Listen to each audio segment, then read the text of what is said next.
Hola! Salut tout le monde, aujourd'hui je vous retrouve pour une nouvelle vidéo. Donc il s'agit d'une chronique littéraire, même si j'ai hésité à mettre le livre dont je vais vous parler dans la catégorie coup de cœur, mais en sachant que j'avais déjà fait une vidéo pour les catégories coup de cœur il n'y a pas longtemps, je me suis dit que j'allais la mettre en chronique littéraire, même si je sais que c'est ce qu'il vous plaît, le moins. Donc comme je vous le disais, aujourd'hui je vais vous parler d'un livre que des amis m'ont conseillé.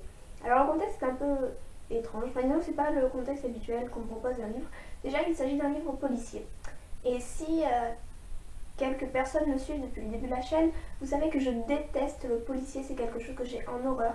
Pour la liste de lecture spéciale Halloween, j'avais essayé de lire des livres policiers et la plupart ne m'avaient pas du tout plu, mais enfin il y en avait qu'un je crois ou deux, je ne sais plus, mais enfin les deux j'ai pas réussi à les terminer. Voilà, je déteste vraiment le policier. Depuis qu'à l'école on a commencé à nous en faire lire, je peux pas.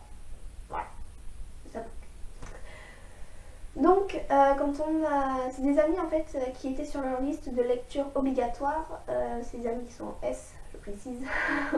Genre nous, lis pas ça en S. Enfin voilà. Et donc ils l'ont lu et ils étaient très enthousiasmés on va dire par leur lecture et ils m'ont vraiment conseillé de le lire et ils m'ont donc gentiment passé un de leurs livres pour que je puisse le lire et me faire mon propre avis là-dessus. Donc j'ai pu le lire que pendant les vacances parce qu'avant j'ai été overdosée par les lectures.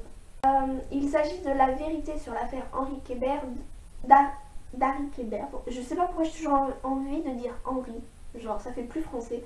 De Joël Dicker. Je crois pas qu'il soit français. Genève. Vous savez où c'est Genève? Parce que je suis une brêle en géographie. Bon, si quelqu'un sait qu'il me le dise dans les commentaires, j'avais envie de dire que c'était au Canada, mais non, c'est pas en Suisse ou quelque part par là. Oh mon dieu. Voilà quoi. Donc, ce livre a gagné le prix Goncourt des lycéens en 2012 et le grand prix du roman de l'Académie française. Tu vas te fermer toi. Voilà. Donc ici c'est le format poche que j'ai. Il existe aussi en format grand. Toujours aux éditions de Fallois. Donc ici c'est poche. C'est son deuxième roman qui sort. Et c'est rigolo parce que d'ailleurs dans le personnage principal j'ai l'impression de retrouver l'auteur en fait. Donc c'est l'histoire d'un auteur qui s'appelle Marcus qui a... Son premier roman a été un succès pas international mais un succès déjà à New York, ce qui est déjà pas mal. Et donc c'était un best-seller, il a été numéro 1 des ventes pendant je ne sais pas combien de temps. Il a même pas la trentaine, il est déjà devenu millionnaire, oui. Donc pour vous dire.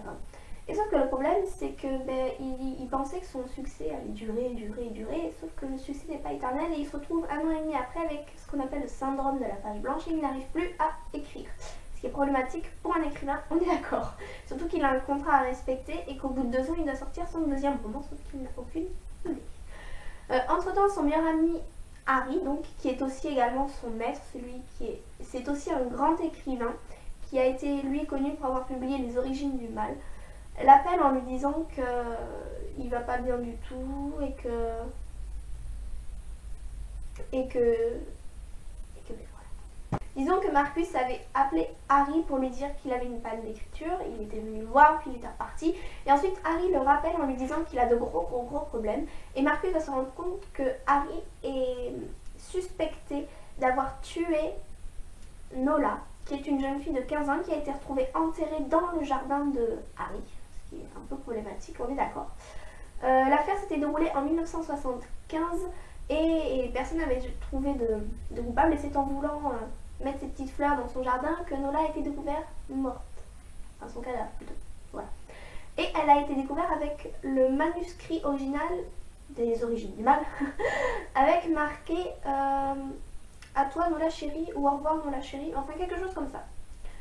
Donc tout de suite la thèse va pour un crime passionnel où ce serait Harry qui l'aurait tué, mais Marcus lui est persuadé que ce n'est pas Harry qui a tué Nola et il va donc faire sa petite enquête de son côté. Voilà, ce qui va l'amener à écrire un livre. Je pense pas que je vous dévoile quelque chose là. Hein. Voilà. Donc, comme je vous l'ai dit, je déteste les livres policiers, et bien là, fallait le tenir en plus parce qu'il y a 800 pages, hein, voilà. Et bien j'ai été agréablement surprise parce que il y a le côté enquête, mais je ne saurais pas comment vous expliquer. Disons qu'on est tellement pris par les personnages que mais pour moi en fait l'enquête c'était quelque chose de factice, c'est-à-dire que je voulais vraiment savoir ce que les personnages cachaient et au final qui avait tué Nola je m'en fichais un peu. Voilà. Honnêtement je m'en fichais. Donc voilà. Mais c'est pas d'un style littéraire très développé, mais enfin voilà, c'est bien écrit quand même. Et ce que j'aime beaucoup c'est la manière dont il va dépeindre le caractère de chaque personnage. Disons que les personnages ont plusieurs facettes et c'est ça qui m'a attrapé quoi. Parce que disons qu'on arrive dans une petite bourgade où tout le monde est gentil, tout le monde est beau et en fait on découvre que tout le monde n'est pas lié au meurtre mais tout le monde a ses propres secrets et au final personne n'est jamais ce que l'on voit de lui. Je ne sais pas si vous comprenez ce que je veux dire mais enfin voilà.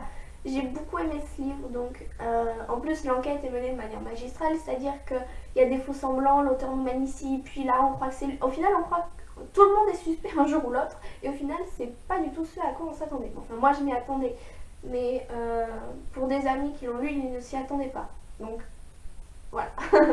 Mais c'est vrai qu'il y a plein d'indices, et nous-mêmes on pourrait faire En fait on fait notre petite enquête au fur et à mesure, et il y a un moment, je ne vais pas dire lequel, mais où Marcus prend un chemin et où il y a un indice qui pourrait faire que le lecteur, lui, se dise « Ah, mais non, c'est pas ça, il se trompe !» Donc voilà, en fait, on est un peu acteur aussi de ce livre et c'est ce que j'aime beaucoup. Donc, vraiment, je le recommande parce qu'en plus, il est très agréable à lire, très facile. Et puis, il était étonnamment bien ficelé. Voilà, on ficelle un livre, oui, carrément. Donc voilà. Donc, c'est tout pour cette chronique littéraire, j'espère qu'elle vous aura plu. N'hésitez pas donc à me dire où c'est Genève, je crois que c'est en Suisse, mais je suis pas sûre, mon dieu, je vous jure. Donc n'hésitez pas à mettre un petit pouce, ça me fera plaisir, et à mettre un commentaire si vous aussi, il y a une lecture obligatoire que vous avez beaucoup aimée, si vous aussi vous avez été obligé de lire ce livre, ce que vous en avez pensé, ou si vous l'avez lu parce que vous en avez envie. Enfin voilà, n'hésitez pas à me dire ce que vous en avez pensé. Comme d'habitude, toutes les informations seront en bas. Vous pouvez toujours m'envoyer des mails ou aller voir le compte Twitter de la chaîne qui est également en bas. Et sur ce, je vous souhaite de bonnes vacances et de bonnes lectures et je vous fais plein de bisous.